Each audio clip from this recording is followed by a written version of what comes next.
Ladies and gentlemen, this program is for you, not your children.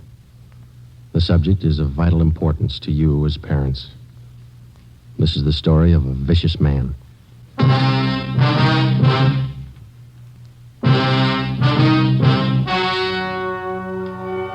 story you are about to hear is true.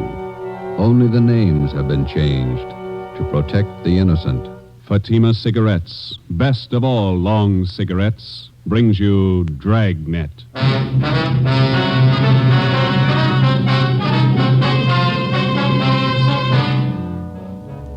You're a detective sergeant. You're assigned to homicide detail. 2 small girls are reported missing.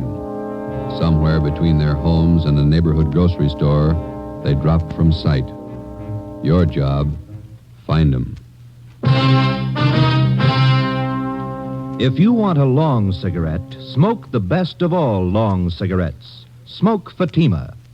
Fatima is the long cigarette which contains the finest Turkish and domestic tobaccos superbly blended to make Fatima extra mild. And that's why Fatima has a much different, much better flavor and aroma than any other long cigarette. That's why Fatima has more than doubled its smokers coast to coast. So, if you want a long cigarette, smoke the best of all long cigarettes. Smoke Fatima. Dragnet, the documented drama of an actual crime. For the next 30 minutes, in cooperation with the Los Angeles Police Department, you will travel step by step on the side of the law through an actual case from official police files. From beginning to end, from crime to punishment, Dragnet is the story of your police force in action. It was Monday, October 27th. It was cloudy in Los Angeles. We were working the night watch out of homicide detail. My partner's Ben Romero. The boss is Thad Brown, chief of detectives. My name's Friday. We were on the way out from Central Division. It was 16 minutes past 8 p.m. when we got to South Peoria Street, number 267. Sure gloomy out. Yeah, it's sultry. Looks like we're in for some rain. Yes, sir? Police officers. Is Lieutenant Barker here? Yes, you want to come in? Thank you. This is Sergeant Romero. I'm Sergeant Friday, Central Homicide. How are you? My name's Claude Jimmerson. Lieutenant Barker's in here on the phone now. Hi, Captain. Yeah, I'll let you know. Yeah, Romero, Friday. How's it going, Lieutenant? Not good. You met Mr. Jimmerson? Oh, sure. Sit down, gentlemen. Would you like some coffee? I can have the No, wife make thanks. some. No, thank you. We didn't want to bother the girl's parents any more than we had to. Jimmerson here is one of the neighbors. He's been nice enough to let us use his phone. The kids disappeared about 4 this afternoon. Is that right? At 3:45. Got out a local broadcast on him. Here's a missing report. Thank you, Lieutenant. Thelma Griswold, age 11. Barbara Sperry, 7-year-old. You talked to both families. Yeah. At 3:30 this afternoon, Mrs. Griswold sent her daughter to the grocery store down on Sycamore Avenue. It's about 10 blocks from their home. The Sperry girl, a friend of hers, she went with her. Anybody at the store remember seeing him? According to the grocery clerk, they were there about 3:45. Mother gave the kids a note. They bought a loaf of white bread, a half pound of bacon, a dozen oranges. Yeah. That's right, Sergeant. I hope nothing's happened to the kids. We've been neighbors to the Griswolds for years. Sperry's, too. Did you notice if the little girls were going in the direction of their home? Yes, they were. The last time I saw them, they were about a block away, heading straight for home. Little Sperry girl had her dog with her. Champ, I think they call him. He's a collie. And he's missing, too. That's right, Joe. Not a trace of the kids or the dog. Juvenile officers from 77th Street have been checking the neighborhood for the past 3 hours. Are the girls in the habit of wandering off like that? Parents say no. It's the first time. Mm-hmm. Well, thanks very much, Mr. Jimmerson. Well, not at all, Sergeant. Sure you won't have a cup of coffee? No, thanks. We don't like to bother you, but we may have to check back with you later tonight. Routine questions. If I can help out in any way to find those girls, let me know. Yeah, we'll let you know, gentlemen. Thanks again. Nice fellow. Yeah, most of the neighbors we've talked to have been the same, anxious to help. Some of them are out with our juvenile officers now trying to dig up a lead on the kids. You checked the movie theater and the playgrounds in the neighborhood. Everything, Joe. Those some of your men from Juvenile, Lieutenant? Yeah, looks like it. Yeah, Schwartz and Preston. Lieutenant? Yeah, Preston, what you got? Found the kid's dog, the collie. Where? Just above Sanchez Drive up in the hills. Hope it's no indication. How do you mean? Dog's dead. The collie dog was taken to a veterinarian on Jefferson Boulevard to be examined for cause of death. We put in a call to the office, and a special detail of men was assigned to aid in searching the area where the dog was discovered. We got out an all-points bulletin. The fathers of the missing girls and a dozen neighbors joined in the search. With the aid of flashlights, we started from the end of Sanchez Drive, and as best we could, we covered the ground for almost a full mile back into the Sunset Hills. 10:55 p.m. It started to thunder. The search went on. The hilly terrain and thick patches of scrub oak didn't make the job any easier. 11:15 p.m. Started to rain. Watch your step, Joe. The rocks are slippery. Yeah. I can't figure it. Not a sign. What do you think? I don't know. Wait a minute. Flash your light over here. No, here. See something? I thought I did. Yeah. Scrap of brown paper. Who's this coming? Sergeant, is that you? Oh, Jimmerson? Yeah. What's that you got? I found it right down there, just off the path. Paper sack. Look. Loaf of bread, a few oranges, a package of bacon. Where'd you find it? Right down there. Mr. Holmquist and me, we were heading back for the cars when I saw this bag lying to one side of the bush. We'll take it, Jimmerson. Thanks. Let's go, Ben. That means that Barbara and Thelma were up here today. You haven't mentioned that to either one of the girls' fathers. No, I haven't. Good.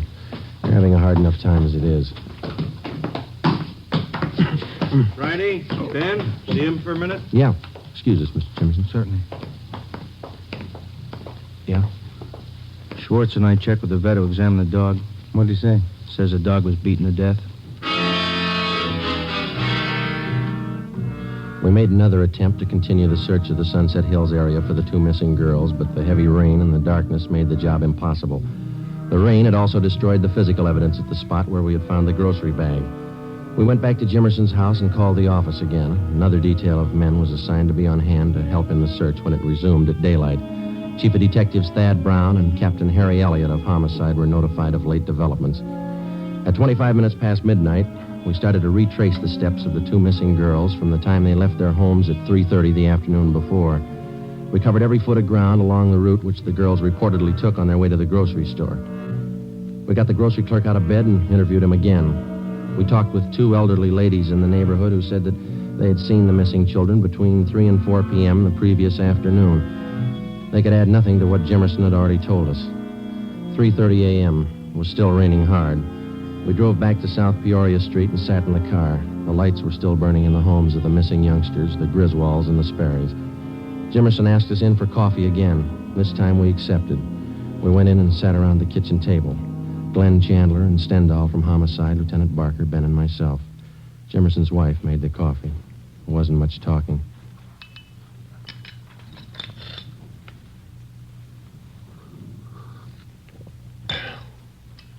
You want more coffee? Oh, yeah. Thank you, Miss Jimmerson. Thank you. You want some more? No, thanks. It's fine. You want some more coffee? You got enough there? Sure, Lieutenant. Plenty. Go ahead. Thanks. Fill the sugar bowl, will you, Amy? Empty. There isn't any more. You never do things right. I told you to get some at the store today. You told me? Yeah, that's all right, Jimmerson. Never use it anyway. Thanks. Never do anything right. All right, Amy, go to bed. She's a little upset. Not feeling too well. Well, I guess we better be going, Jimmerson. Thanks. No, that's all right, Sergeant. She didn't mean you. It's this whole thing, I guess, got everybody on edge. There's still a chance they may be all right. How do we explain the bag of groceries we found back in the hills and the dog? If anybody's hurt those kids, we'll take care of him right here in this neighborhood. He'll get what's coming to him. Somebody at your back door. Oh, yes, I'll get. Sergeant Friday here? Yes, he's here. Come on in. Sergeant. Hi, Tom. Hi. What do you got? Mr. Griswold, Joe. Says he'd like to have you come over and talk to him. Figures it'll make his wife feel better, all broken up. Sure. Come on, Ben. We'll be over at the Griswolds, Lieutenant. All right. Thank you for the coffee, Jimmerson. Not at all. If you get a chance, tell Griswold how sorry everybody is. We'll help all we can. Sure.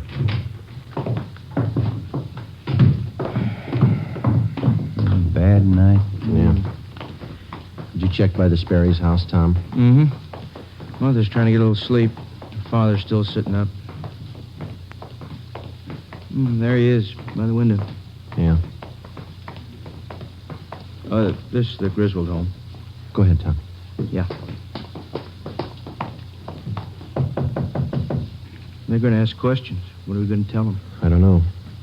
They could be all right. Kids do funny things sometimes. Maybe, but they don't murder their pet dog. Like a doctor, a lawyer, or an engineer, the police officer comes to realize that there's only so much that can be learned from his books.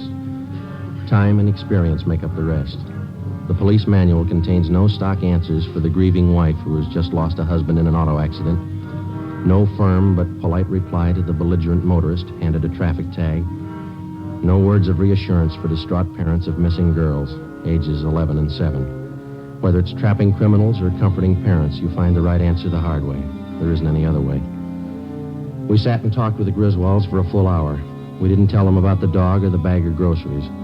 Until the fate of the two little girls was definitely decided, we figured giving them the information would serve no purpose except to add to their worries. 5 minutes past 5 a.m., almost a full hour until daylight. It was still raining. George, maybe the officers would like some breakfast before they leave. No, thank you kindly, Miss Griswold. We had some sandwiches about an hour ago. Sure I can't fix you something? It's no trouble. No, sir. Thanks anyway. Thanks. Terrible night. Rain. And now, Helen, just a little while longer. We'll find the girls. It'll be daylight soon. Ms. Griswold, some of your neighbors tell us that there were two strangers here in the neighborhood this afternoon. Yes, but that was earlier. Mrs. Nelson next door and I were talking about it. One was a gardener looking for work. The other one was selling books. What time were they around, ma'am? This book salesman was here about noon. The gardener about 2 o'clock. Mm-hmm. How is your daughter about strangers? Does she make friends easily? No, not at all. Thelma's very careful about that. She'd never go with a stranger, I'm sure of it.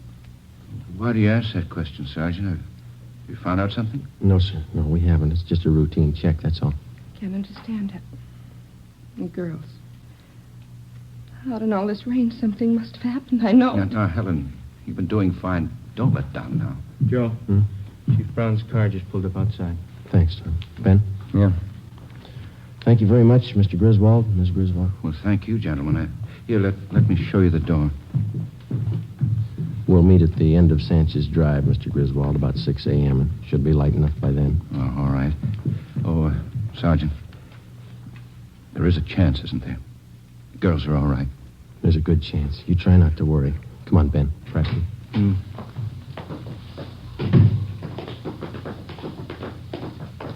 Tom, you want to check with Barker again and see if any of his men have a line on the two men here in the neighborhood yet? Right.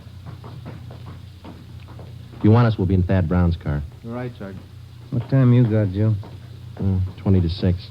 It's getting light now. Yeah. Let's get out of this rain. Gentlemen, you look a little wet. I could stand a dry pair of shoes. Still no trace of the kids? You heard about the dog and the bag of groceries. Yeah. Nothing else since then? No. It'll be light in a couple of minutes, and we can start searching the hills again. I ordered up another detail of men to help. They're parked up on Sanchez Drive. Captain Elliott's with them. Good. We can use all the help we can get. That's rough terrain. There's a lot of ground to cover up there. Guess you talked to everybody in the neighborhood. Yeah, parents, too. They help you much? Well, they told us there were two strangers in the neighborhood before the girls disappeared. We're having them checked out. Yeah. Griswold thinks the kids would be safe on that count. Says his daughter's afraid of strangers, never goes near them. Mm-hmm. How much area did you cover in the hills last night? About a full mile, would you say, Ben? Starting from Sanchez Drive, straight back into the brush. It wasn't too thorough. Not enough men, not enough light. Yeah, you got plenty of both right now.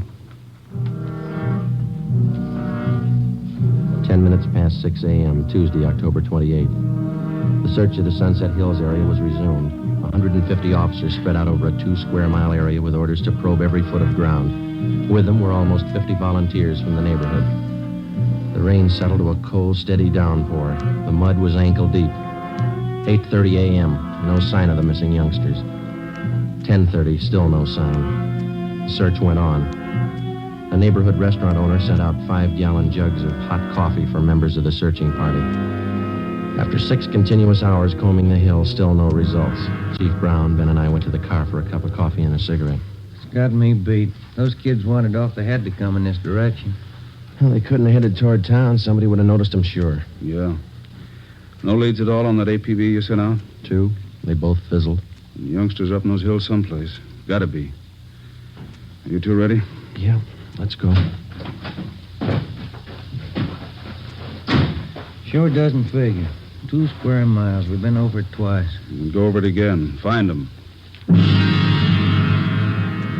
Thelma Griswold, age 11. Barbara Sperry, age 7. Tuesday, October 28th, 2 p.m. They were still missing. Another detail of men from Metropolitan Division were dispatched to aid in the hunt. The daily newspapers played the story across the front page. Wire services bulletined the news across the country. Radio newscasters covered the story at the scene. On South Peoria Street, the 2 mothers sat in their homes and waited. The search went on. It stopped raining. Did you cover that patch of underbrush over there, Joe? Yeah, watch it. Yeah. I'm tired. Oh, yeah. Let's swing up this way. Right.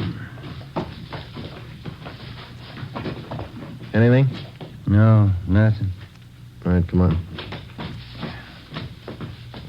Almost 2:30. Yeah. Too much coffee, sour stomach. Me too.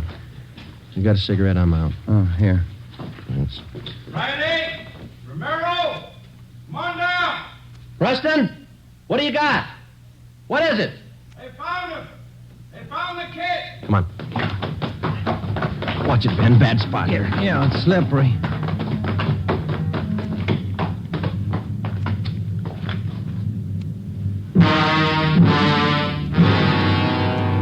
Thelma Griswold had brown hair and brown eyes, about 4 feet 6 inches tall. She had a bunch of wildflowers in her hands. Barbara Sperry had blonde hair and blue eyes. She held a bunch of wildflowers, too. Friday? Chief? Who found them? Jimmerson, some of the neighbors. Oh. Dear God. Preston. Yes, sir? Get something and cover him up. Yes, sir. Come on. Yeah. I've been a cop 32 years and never seen anything like that. I hope I never do again. Must have been a maniac. Had to be. The law is kind, depraved. Anybody call the crime lab? Yeah, the area's been cleared. Family's been notified? Not yet. I'll have to tell them. Do you want to come along? No, that wouldn't be any good. 2 lives. What can you say? Whoever did it ran up a big bill. They're going to pay it.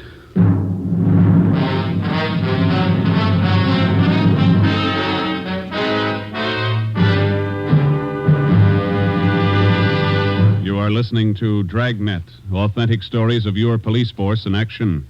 Now listen to these authentic reports about Fatima cigarettes. Sales reports show that Fatima has more than doubled its smokers from coast to coast. Smokers' reports give the actual reason for this astonishing gain. Hear what Mr. W.B. Williams of New York has to say about Fatima. I like its even mildness, no irritation. There's something about the taste of Fatima that doesn't seem to be in any other cigarette. In the words of Miss Marie Blacker of Chicago, my friends are switching to Fatima, too. It's much the best of long cigarettes. Listen to this statement by Miss Cecilia Marr of Los Angeles. I like Fatima best. It's so mild and has a wonderful flavor. Yes, from all reports, Fatima is the best of all long cigarettes. Enjoy extra mild Fatima yourself. It's wise to smoke extra mild Fatima.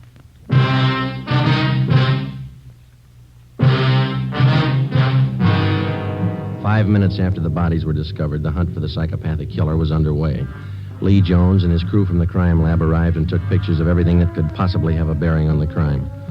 Physical evidence was hard to find. The heavy rain had destroyed any possible chance there might have been of finding footprints. When the crew from the crime lab was finished, the coroner arrived and took the bodies to the county morgue for autopsy. An immediate roundup of all known sexual psychopaths in the area was ordered. They were taken into homicide for questioning. So were the people from the South Peoria Street neighborhood whom we had talked with previously. The questioning went on all through the night. Together with a half a dozen officers from homicide detail, we narrowed down the field. Wednesday, October 29th, 7 a.m., we checked in with Chief of Detectives Thad Brown. Gentlemen, you must be tired. Got a few hours sleep last night. Could use a few more. Sorry, we have to keep moving on this. Did you see the papers this morning? Yeah, they're like everybody else, crying too late. Someday people are going to learn you don't fool with these degenerates. You take precautions or you get the consequences. There's no in between. There's usual talk going around town. It's supposed to be all our fault, letting the psychos run loose. No, we don't make the laws, we enforce them. Till we get something to work with, laws with teeth in them, these atrocities are going to go on. Nobody seems to care. We pick them up, they serve a few days, pay a fine, and they waltz out of here. Nobody cares. Sure, pity them, don't cure them. Nature played a trick on them. Feel sorry for them until they kill a kid. It's not a firm law to cover them as they are. We have to wait till they murder somebody. We got a better law for mad dogs. We don't let them run loose till they bite somebody. Those two little girls ought to prove something. How are the parents making out? What you might expect. Shocked, hysterics. Excuse me. Brown speaking. Who? Send him in. Chandler, they finished questioning that bunch we brought in yesterday. Oh, Chief. Ben, Joe? How many possibles, Glenn? None. 4 we had left established airtight alibis. We checked their registrations, gave them their releases. Where does that leave us? We start from scratch. I don't think so, Chief. You got a hunch? A little better than that, Joe. I'm sold. What do you mean? You said the parents told you the little girls were afraid of strangers, wouldn't go near them. Yeah, that's right. We got the same reactions from some of the neighbors we talked to day before yesterday. Yeah? Now we find out that all the known psychos in the area are clear, perfect alibis. When you figure the killer couldn't have been a stranger to the little girls. That's right. There were only 2 strangers in the whole neighborhood the day the girls disappeared, the gardener and the salesman. And both of them have been checked and cleared. Mm-hmm. As far as we know, the little girls wouldn't have gone that far up in the hills alone of their own accord, and they wouldn't have gone with a stranger. They had to be lured there and by someone they knew. Any ideas? Could have been one of the neighbors. No, we checked every possible out there, Glenn. We questioned them 6 times. So have I. There's one that might fit. Who's that? Claude Jimmerson. Glenn Chandler had been a veteran homicide officer before Ben or I joined the department. He was tall, quiet, and reserved. He had a good reason for everything he did, for everything he thought. The 3 of us sat down and tried to put the pieces together. Number 1, Chandler uncovered a point that Ben and I had missed completely. Jimmerson and his wife were not close friends of either the Sperry family or the Griswolds. For a near stranger, he showed an extraordinary interest in the welfare of the children after they disappeared. Number 2, Ben and I discovered that Jimmerson's wife had an 8-year-old boy by a previous marriage. The child did not live with them. Mrs. Jimmerson told Chandler that her husband had been cruel to the boy. She refused to elaborate. Number 3, Jimmerson was the last person to see the children alive. Number 4, the bodies of the children had been well hidden in the underbrush. Jimmerson found them. Number 5, Jimmerson had bent over backwards to make friends with the investigating officers right from the start. As any veteran officer can tell you, that's not the usual attitude. At 8:30 a.m., Chandler, Ben, and I left the office. We spent the day digging back 15 years into Jimmerson's life. We got back to the office just after midnight. Thursday, October 30th, 10 a.m. We checked in. Okay, Joe, all ready. Thanks. Come on, Ben. Yeah.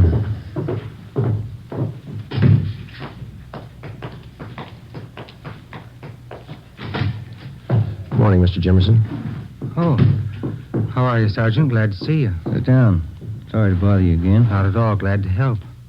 Anything new turn up? Did you kill those 2 little girls? That's a funny thing to ask. Of course not. You know that.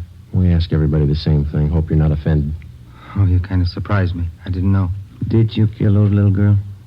I don't understand. I told you no. Of course not. It's a stock question. Routine.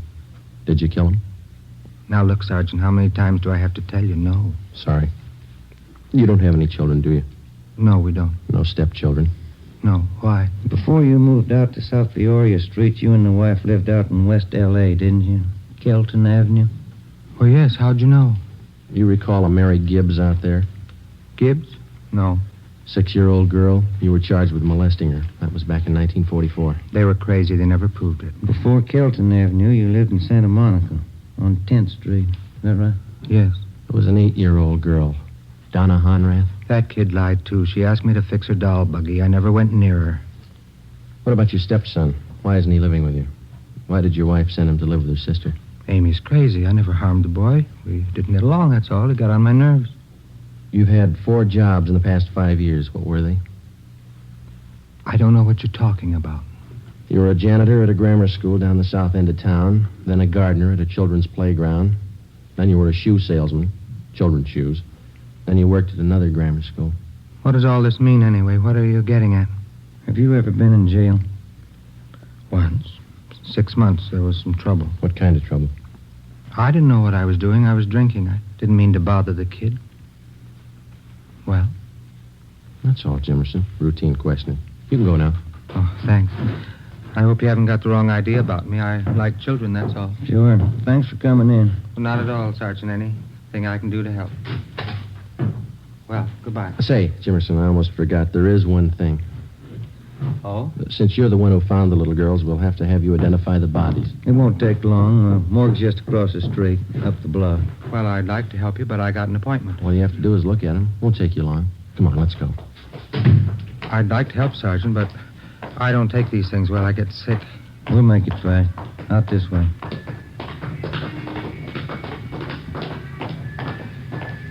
Raining again. I'm sorry, Sergeant. I don't think I better go. Just identify them, that's all. Won't take a minute. Maybe if we had a drink before we went in. You can have one after. And watch it. There's heavy traffic. Yeah, lights change. We'll have to wait. I need a drink. I can't go in that place without a drink. You'll be all right. Okay, let's go. Morgue's up this way. I can't look at him. I get sick. Don't make me. Nothing to it. You'll see. Here we are. We went down the driveway. It's a shortcut.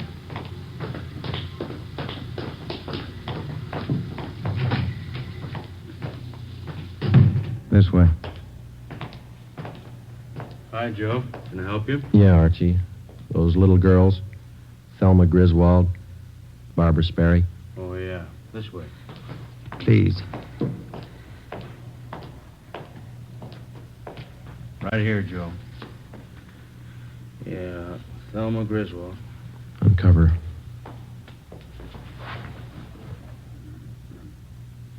Jimmerson? Yeah. Thelma.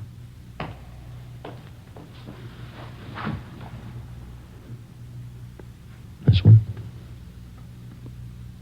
Barbara. Little one. You killed him, didn't you? The dog jumped at me. She started to yell. Put my hand over her mouth. Then the other kid. I hit them. Too hard. They cried. Joe? That's all. All right. Huh? Let's go. It wasn't my fault. I like kids. They didn't understand. Neither do I, mister. Come on.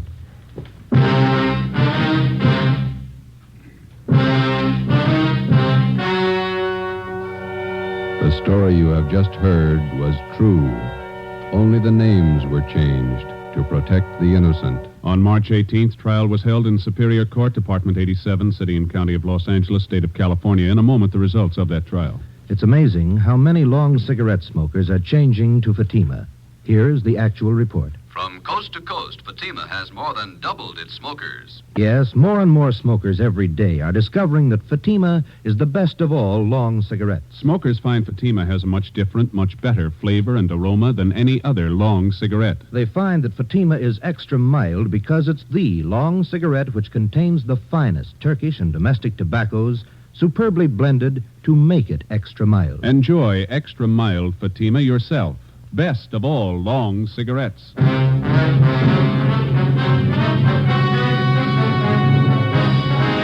Claude Willis Jimmerson was tried and convicted of murder in the first degree. On April 23rd at 10 a.m., he was executed in the lethal gas chamber at the state penitentiary.